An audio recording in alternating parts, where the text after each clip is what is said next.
esai itu penting, tapi bagaimana kita menyampaikan isi esai itu sendiri itu jauh lebih penting gitu. Soalnya kebanyakan Hai, kembali lagi dengan aku. Kali ini aku mau bahas soal LPDP. Tahun 2026, LPDP melakukan banyak sekali perubahan dari mulai cara daftarnya, syarat-syarat buat rekrutmennya, terus apalagi ya, strateginya, pembagian jenisnya, dan lain-lain. Lalu apa aja sih sebenarnya 10 pertanyaan yang sering banget ditanyakan oleh teman-teman yang mau mendaftar LPDP dan masih bingung nih gimana sih kayak gitu dan apa sih kayak gitu. Oke, bantu jawab ya.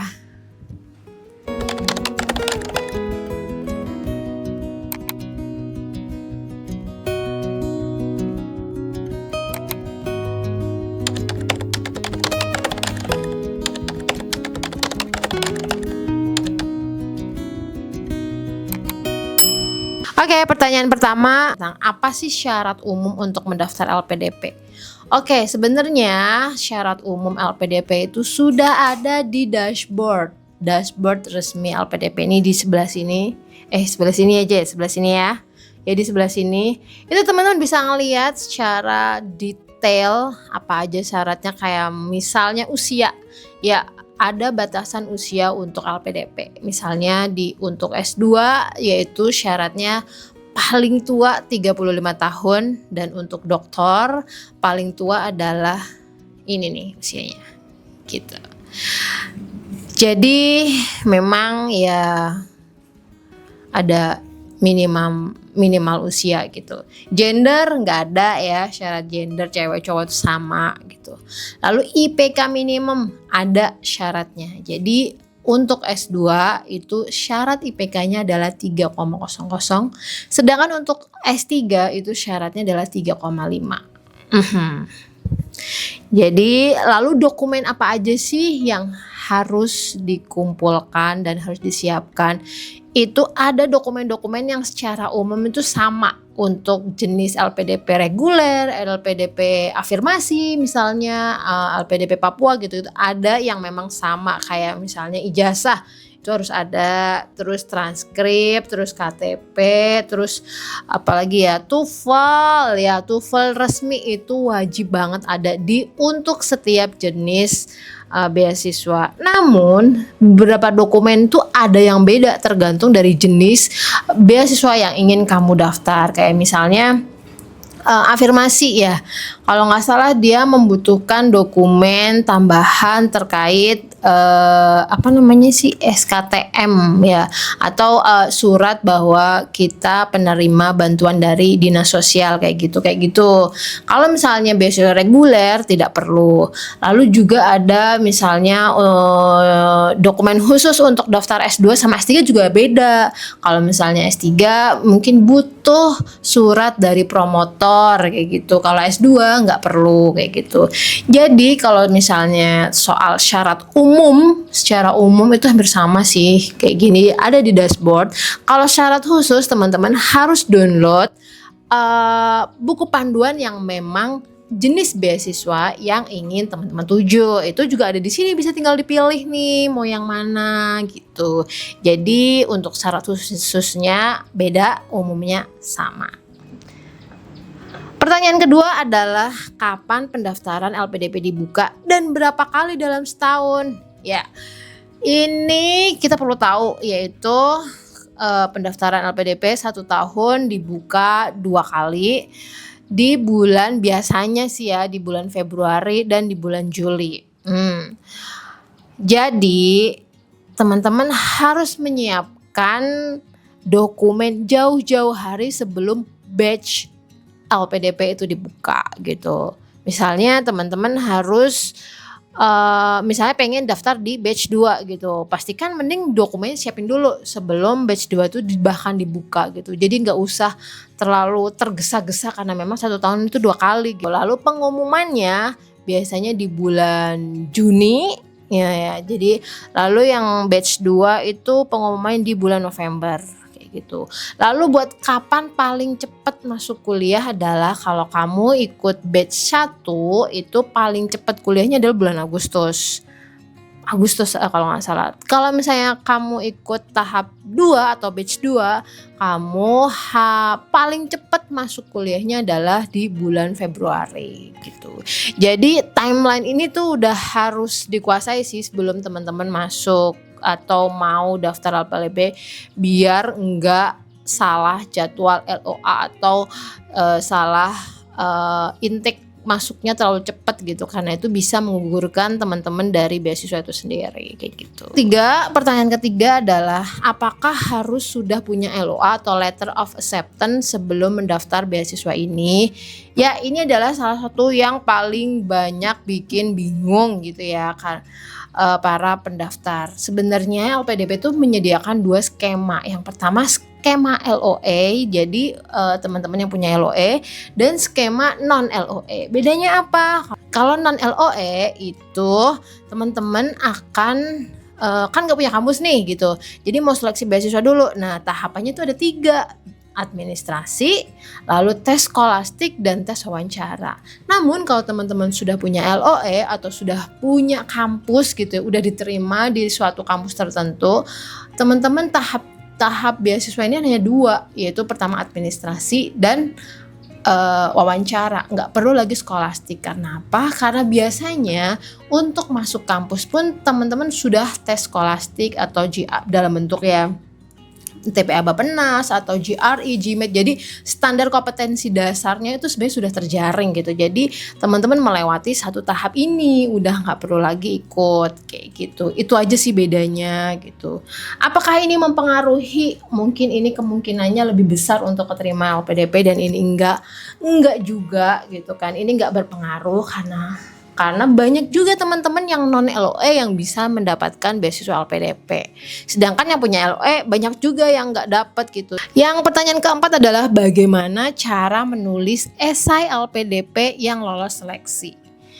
Khususnya, ya ini cara nulis esai lolos seleksi itu apa ya? Administrasi pasti lolos ya ini yang berpengaruh adalah di bagian wawancaranya gitu, karena kayaknya sih pewawancara itu bakalan baca esai yang kita tulis.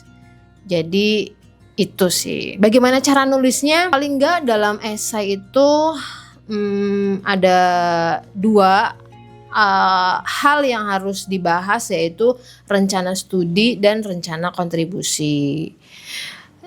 Ini isinya kayak gimana? Aku sebenarnya udah pernah bikin videonya di sini, bahkan aku udah bikinin outline atau isi secara per paragraf gitu. Mungkin teman-teman bisa mendapatkan gambarannya di sini. Di dalam esai itu paling enggak kita juga menjelaskan tentang diri kita dulu, kayak gimana, kita siapa gitu ya di sebelumnya, terus kita yang sedang kita kerjakan sekarang apa, dan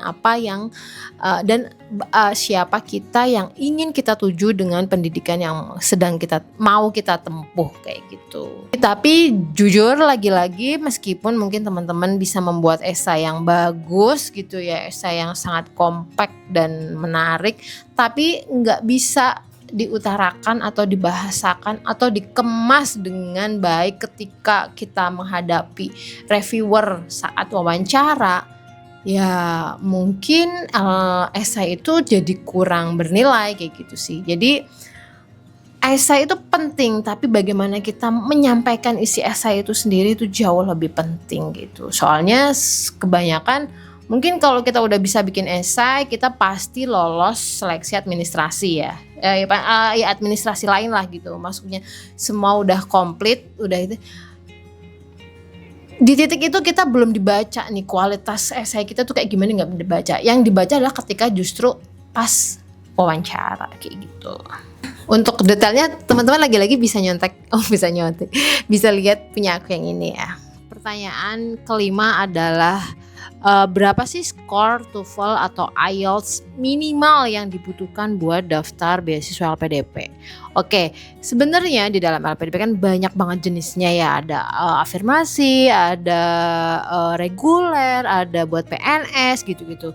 Nah, setiap jenis beasiswa itu punya standar minimal skor IELTS atau TOEFL yang berbeda-beda. Kayak misalnya nih, beasiswa afirmasi itu skornya segini, jadi lebih rendah gitu. Kalau misalnya butuh dan biasanya dia fasilitasnya juga ada pengayaan bahasa gitu ya. Jadi ada fasilitas dari LPDP untuk menambah skor nantinya buat daftar kuliah gitu. Karena kan biasanya skor segini nggak cukup buat daftar kuliah S2. Lalu buat beasiswa reguler biasanya lebih tinggi, yaitu sekitar ini. Lalu belum lagi kalau misalnya buat doktor juga skornya lebih tinggi lagi, karena kan memang kebutuhan kemampuan bahasa Inggris buat S2 dan S3 itu beda. Jadi segini. Jadi berapa minimalnya itu tergantung kamu mau daftar yang mana dan beda-beda. Oke. Pertanyaan ke-6 adalah, apakah bisa mendaftar LPDP sambil masih bekerja atau menjadi ibu rumah tangga? Jawabannya adalah bisa banget.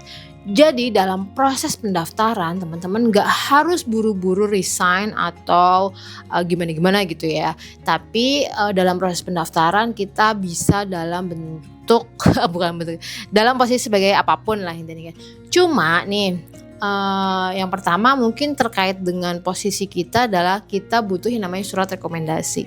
Jadi mungkin teman-teman masih bekerja nih, justru malah lebih gampang buat meminta rekomendasi dari atasan kayak gitu.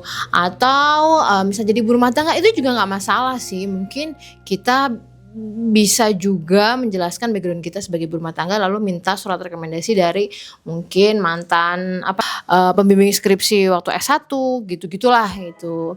Jadi background kita saat mendaftar itu tidak masalah. Oh ya, cuma kalau PNS itu memang kita harus membutuhkan surat tugas belajar kayak gitu. Saya surat izin dari atasan juga sih kayak gitu. Tapi kayaknya kalau PNS tuh sifatnya lebih resmi ya. Aku nggak tahu karena aku bukan PNS metodenya gitu, cuma bisa gitu, cuma harus mendapatkan dokumen rekomendasi kayak gitu. Jadi biar nanti kalau misalnya keterima kita benar-benar boleh untuk keluar dari pekerjaan gitu. Jadi LPDP itu ketika mendaftar nggak masalah kamu masih kerja, nggak masalah kamu masih aktif gitu ya.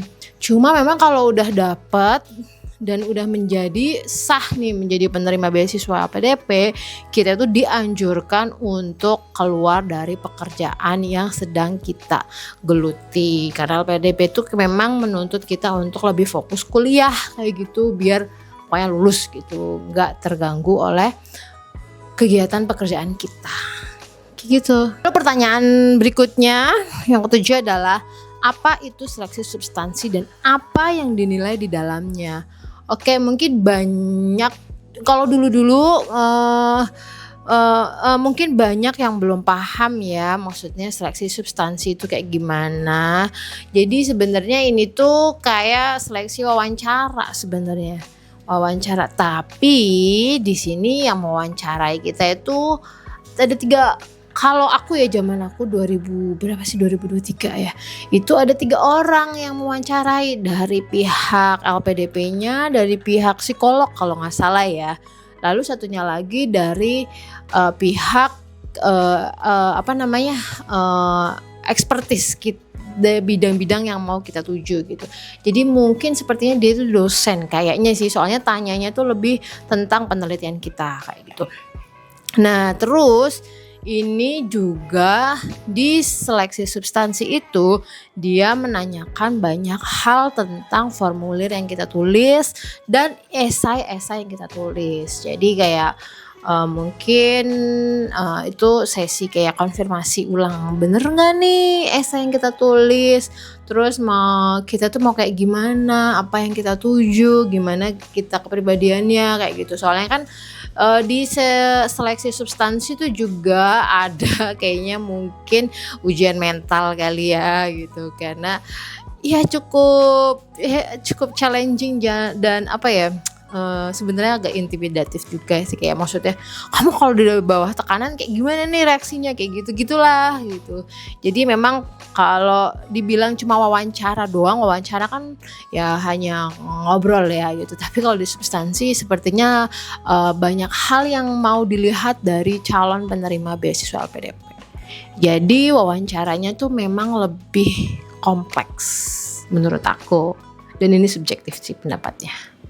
Kayak gitu. Terus gimana cara mengatasinya dan gimana tips-tipsnya? Aku sebenarnya juga udah pernah bikin. Mungkin teman-teman bisa cek juga playlist yang aku buat khusus buat beasiswa LPDP di YouTube aku. Jangan ketinggalan ya. Lalu pertanyaan ke-8 adalah universitas mana aja sih yang masuk dalam daftar rekanan LPDP? Apakah semua kampus bisa? Enggak semua kampus yang ada di Indonesia atau di dunia itu bisa menerima beasiswa LPDP. Ya. Jadi nggak semua kampus ya. Jadi kalau teman-teman memang niatnya dapat LPDP, cari LPDP, pastikan teman-teman cari kampus yang memang jadi kerjasama dengan LPDP. Ya tentu kampus-kampus negeri sebagian besar ya masuk. Tapi kalau kampus-kampus mungkin kampus di daerah gitu agak enggak gitu ya, enggak kerjasama. Apalagi mungkin kampus-kampus swasta yang di Indonesia ya konteksnya. Enggak banyak kayak gitu. Daftarnya apa aja mungkin teman-teman juga bisa lihat di dokumen yang ada di LPDP. Lalu buat kampus luar negeri juga sama, enggak semua kampus di dunia itu masuk ke kategorinya LPDP. Bahkan misalnya kamu mau ikut beasiswa LPDP yang PTUD ya, Perguruan Tinggi Utama Dunia. Itu juga sekarang kampus-kampusnya udah beda lagi nih komposisinya gitu. Udah kayak gini nih. Jadi bisa dicek aja sih kampusnya dan prodinya. Nah, pastikan juga prodi yang mau kita ambil juga masuk. Tapi kalian kalau prodi udah otomatis sih ya. Gitu. Oh ya, tapi aku pernah denger juga waktu di PK gitu ya, direkturnya tuh bilang bahwa kalau ada nih kampus-kampus yang memang terbaik di dalam bidang yang mau kita geluti, sebenarnya kita bisa propose sama pihak LPDP. Ini kampus bagus, aku pengen kuliah di sini, tolong dong biayain ini kayak gitu. Itu bisa, tapi dengan dokumen-dokumen dan fakta bahwa yang menunjang bahwa kampus itu memang bagus gitu kan buat kita kuliah. Pertanyaan ke-9 adalah jika gagal di satu batch, boleh nggak sih daftar lagi di batch berikutnya? Boleh banget, boleh. Banyak juga sebenarnya orang yang takut gagal buat nyoba. Nggak apa-apa, coba dulu aja, bikin akun dulu, lihat-lihat apa sih, gimana sih, caranya. Nggak masalah, lihat-lihat dulu, kenalan dulu dashboardnya kayak gimana, dokumen apa aja gitu. Dan coba dulu. Tapi kalau menurut aku sih, kamu mau coba itu sebenarnya pastikan memang dokumen itu udah lengkap gitu ya. Kalau misalnya udah coba tapi dokumen nggak lengkap, misalnya TOEFL belum memenuhi atau LOA nggak sesuai atau apalah kekurangan administrasi, mending jangan dulu, jangan. Soalnya menurutku itu ya wasting time aja gitu, udah pasti gagal ngapain coba, istilahnya gitu sih. Kecuali ya dokumen yang kamu punya udah banyak nih dan kamu mau coba tes water dulu, istilahnya gimana sih kalau wawancara LPDP, ya coba aja gitu, nggak masalah gitu. Kalau misalnya gagal terus besok coba lagi, nggak apa-apa, coba lagi pakai dashboard yang sama, dokumen yang sama, cuma mungkin besok di yang kira-kira kurang maksimal kayak gitu. Sebenarnya tuh kalau kita membuat akun tanpa kita mendaftar, kita hanya terdaftar sebagai ya akun aja gitu, gak ada masuk ke dalam history bahwa kita pernah mendaftar kayak gitu sih. Jadi buat teman-teman yang memang masih awam banget sama beasiswa ini dan memang belum ada gambaran mau daftar apa, bikin aja dulu akunnya gitu kan, terus lihat-lihat dulu gitu. Kayak ya kayak gimana sih kira-kira dalamnya kayak gitu. sambil menyiapkan dokumen-dokumen yang memang diperlukan. Jadi bisa daftar di batch selanjutnya ketika memang sudah benar-benar siap dan modalnya lengkap gitu lah ya. Pertanyaan ke-10 adalah, apa sih kewajiban setelah lulus kuliah dengan beasiswa LPDP? Nah, ini adalah yang paling sering banyak viral di kasus-kasus gitu ya. Ya memang semua calon pendaftar harus sadar bahwa beasiswa LPDP itu diambil dari uang rakyat. Jadi uang yang kita pakai buat kuliah itu adalah uang rakyat yang diambil negara dari pajak gitu ya. Jadi memang LPDP menuntut kita untuk bisa mengabdi sama Indonesia dalam kurun waktu 2N+1. Maksudnya apa? Jadi misalnya kuliah S2 nih kan 2 tahun, 2 kali N. 2 kali 2 plus 1 tambah 1 yaitu 2 kali 2 4 tambah 1 5. Jadi kita harus mengabdi sama Indonesia 5 tahun. Itu jadi kita memang harus mau berkomitmen dengan sadar gitu ya. Jangan lupa gitu. Itu sih, ini skema LPDP. Dan terus emang bentuk pengabdiannya kayak gimana gitu. Sebenarnya aku pernah tanya juga waktu masih ongoing kuliah, sebenarnya apa sih ekspektasi LPDP terhadap para penerimanya? Apa ekspektasi dari kontribusi itu sendiri? Sebenarnya kontribusi itu syarat umumnya adalah kita hanya perlu berada di Indonesia dalam waktu tertentu, kayak 2N+1 kita ada di Indonesia, terserah mau di Indonesia mau ngapain, mau kerja di swasta boleh, mau jadi pengusaha boleh, mau jadi dosen boleh, pokoknya kamu ada di Indonesia. Lebih baiknya lagi tentu kita harus melakukan apa yang memang esai kita bikin, yang kita paparkan di esai bahwa kita akan melakukan sesuatu untuk masyarakat lah istilahnya gitu. Harapannya sih kayak gitu. Tapi memang gak harus yang maksudnya langsung memberikan sebuah perubahan yang fantastis, drastis. Ya itu sebenarnya prosesnya panjang ya. Maksudnya 5 tahun itu gak bisa langsung memberikan dampak nyata kayak gitu. Cuma memang kita harus dituntut gitu ya pokoknya kalau bisa sih kamu melakukan sesuatu lah buat masyarakat. Ya itu sebagai bentuk kita ingin mengembalikan investasi yang diberikan oleh masyarakat kepada kita kayak gitu. Jadi kalau kamu mau LPDP ya pasti kamu secara sadar gitu ya bahwa kamu terikat oleh kewajiban pengabdian dan komitmen untuk kembali ke Indonesia gitu. Mau jadi apa terserah, kalau bisa sih ya bermanfaat gitu. Ya itu aja pembahasan 10 pertanyaan tentang LPDP yang sering banget ditanyakan oleh teman-teman. Oke, tetap semangat, semoga pendaftarannya lancar dan jangan lupa klik like, subscribe dan bagian video ini ya. Banyak banget aku juga bikin di playlist beasiswa. Sampai jumpa di video selanjutnya.